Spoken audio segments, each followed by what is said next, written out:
वो है, इसलिए हम कहेंगे अगर उन्हें बुरा लग जाए तो हमारा घर आ जाना तुलसी निकेतन 555 में मैं रहती हूँ। सीएम हो चाहे कोई भी हो, जब हक की बात करेगा तो उसके साथ है, जब ना हक की बात करेगा तो उसकी माँ बहन एक करने का भी दम है। गाय खाएंगे, कौन सा केस होगा वो काट के खाएंगे।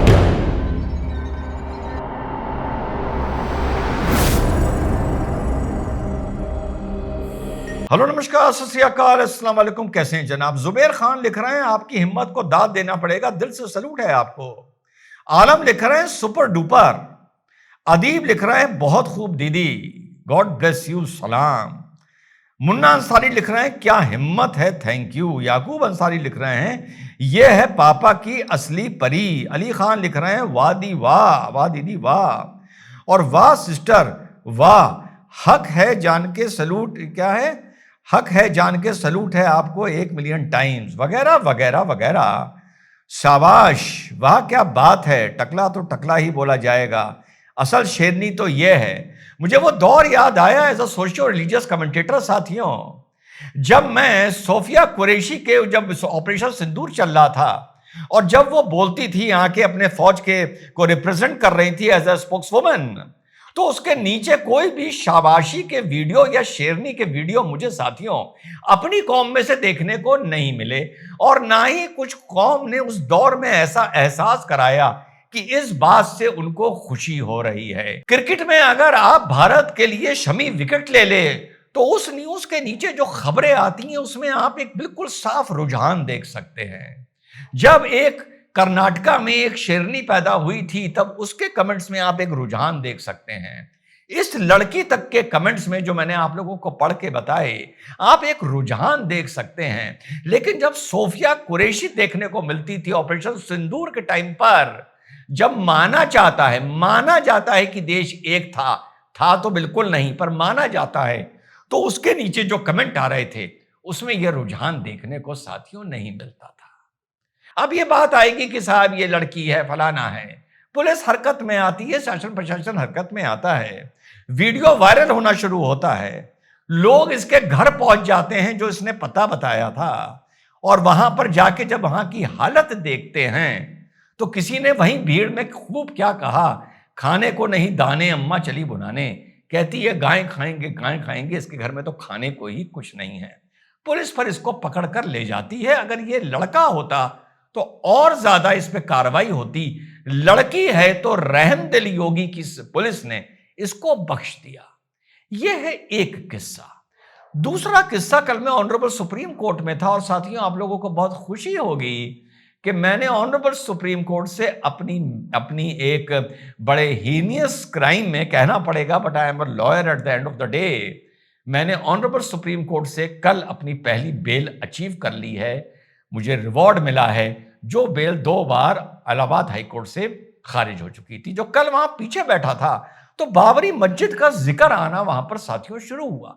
जब बाबरी मस्जिद का जिक्र आना शुरू हुआ तो मेरा माथा ठनका। मैंने कहा ये कौन सा आर्गुमेंट हो रहा है?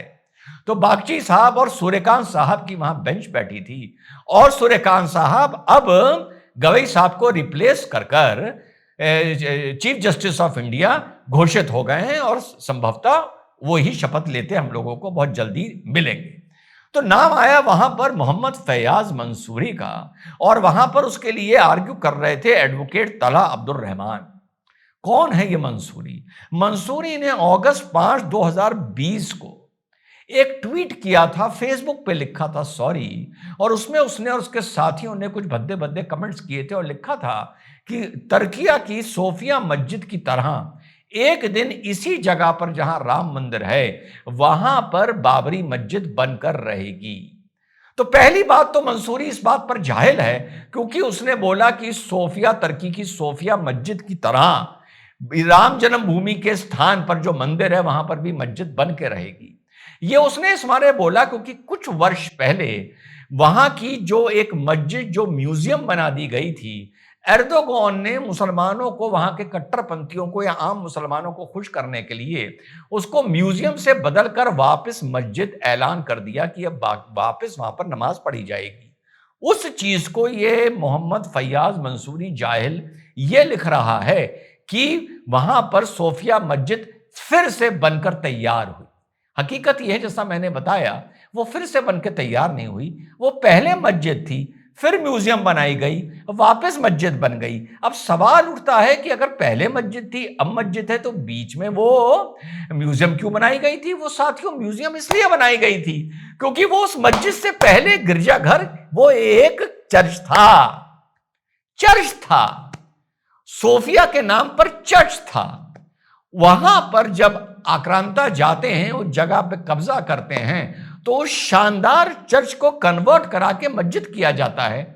उस मस्जिद को कई दशक पहले म्यूजियम कर दिया जाता है, ये कह के कि तुर्किया एक सेक्युलर स्टेट है, और जो चर्च वहां पर खंडित कर कर मस्जिद बनाया गया था, वहां पर नमाज जायज नहीं है। लेकिन यह फैसला लेने वाला भी इतना सेक्युलर नहीं था कि वो ये कह पाता कि क्योंकि ये ओरिजिनली चर्च था, इसको वापस चर्च बनाता हूं। तो उसने ना मस्जिद बनने दिया, ना चर्च बनने दिया, उसने सीधे इसको एक म्यूजियम बना दिया। एर्दोगान ने आके वापस उसको खोल दिया। इस बात पर जब एडवोकेट तलहा अब्दुल रहमान कल आर्ग्यू कर रहे थे और मैं पीछे बैठ के सुन रहा था, मैं अपने टर्न का वेट कर रहा था, तो सूर्यकांत साहब ने जब वो कमेंट्स पढ़े तो देखने वाला गुस्सा था, तेवर था सूर्यकांत साहब का। मैं गुस्सा शब्द इस्तेमाल कर रहा हूं, उनका वल्गैरिटी। इस वल्गैरिटी के लिए आप हमारे पास आए कि इस मुकदमे को क्वैश कर दिया जाए।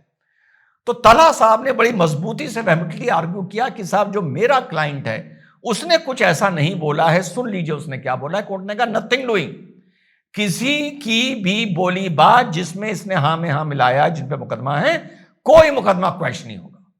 और ऑनरेबल सुप्रीम कोर्ट ने कहा, हम बड़ा एडवर्स कमेंट इस पर लिखने जा रहे हैं, बहुत सख्त हिदायत देने जा रहे हैं हम नीचे ट्रायल कोर्ट को।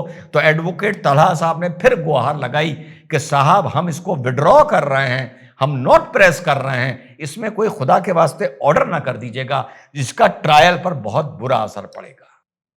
तो ये एक तरह का बंदा हो गया।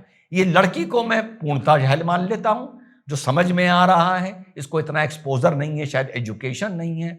एक मोहम्मद फयाज मंसूरी को मान लेता हूं, जिसको थोड़ी एजुकेशन है, थोड़ा एक्सपोजर है, लेकिन सोफिया मस्जिद के लिए कह रहा है कि इंशाल्लाह फिर से सोफिया मस्जिद की तरह यहां पर मस्जिद बनेगी। उसे यही नहीं पता कि सोफिया मस्जिद पहले सोफिया चर्च कहलाती थी, ईसाई भाइयों ने बनाई थी। अब तीसरा केस आता है मोहम्मद महमूद पराचा साहब का।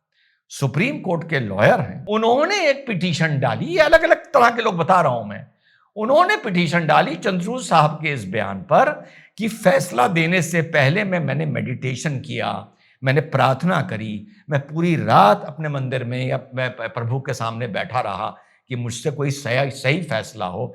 साथ में उन्होंने ये भी कहा कि जो भी फैसला हुआ राम जन्मभूमि का, वो तर्क के डॉक्यूमेंट्स के आधार पर 30,000 डॉक्यूमेंट्स का जो रिकॉर्ड था वो पन्नों का था, उसके आधार पर 1,000 कुछ पन्नों का जाकर ऑर्डर हुआ था। तो उन्होंने दोनों बातें कही कि तर्क भी हम देख रहे थे, एविडेंसेस देख रहे थे, आर्कियोलॉजिकल सर्वे ऑफ इंडिया की रिपोर्ट देख रहे थे, साथ में इतना बड़ा मुश्किल फैसला था कि मैंने मेडिटेशन किया, मंथन किया, प्रभु के सामने बैठा।